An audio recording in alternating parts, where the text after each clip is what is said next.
সাতক্ষীরার শ্যামনগর উপজেলা প্রশাসনের বিশেষ অভিযানে একটি ভুয়া এনজিও স্বর্ণালী জন উন্নয়ন ফাউন্ডেশন তালাবদ্ধ করে 3 জনকে আটক করা হয়েছে।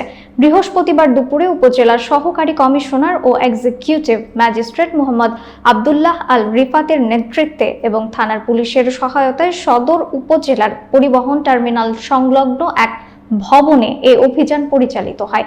বিস্তারিত দেখুন এস.কে. সিরাজের তথ্যচিত্রে। অভিযানে আটককৃতরা প্রতিষ্ঠানটির কোনো বৈধ কাগজপত্র দেখাতে পারেননি। অফিস তল্লাশিতে উদ্ধার করা হয় নগদ ৯,৫০০ টাকা, ভুয়া নিয়োগ বিজ্ঞপ্তি ও ফর্ম সহ বিভিন্ন নথিপত্র। আটকরা হলেন কালীগঞ্জ উপজেলার আল ইমরান রনি, পাইকগাছার রাজেন্দ্র মণ্ডল এবং তার স্ত্রী নিপা মণ্ডল। তারা গ্রামের সহজ সরল নারীদের চাকরির প্রলোভন দেখিয়ে অর্থ হাতিয়ে নিচ্ছিলেন বলে জানা গেছে। সহকারী কমিশনার রিফাত জানান, ডিজিএফআই সদস্য সার্জেন্ট মোহাম্মদ আল মামুনের তথ্যের ভিত্তিতে এ অভিযান চালানো হয়। শ্যামনগর থানার ওসি হুমায়ুন কবির মোল্লা জানান, আটককৃতদের বিরুদ্ধে আইনগত ব্যবস্থা প্রক্রিয়াধীন।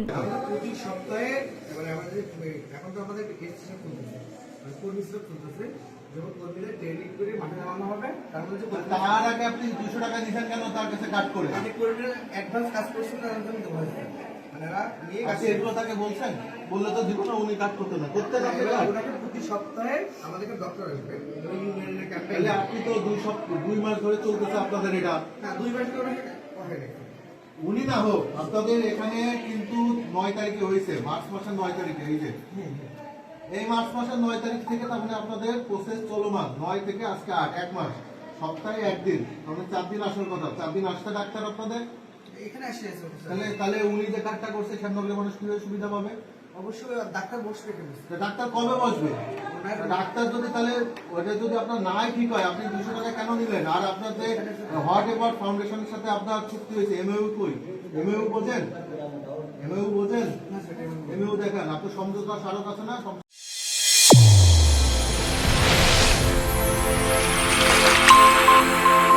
চ্যানেল A1 হৃদয়ের স্পন্দন।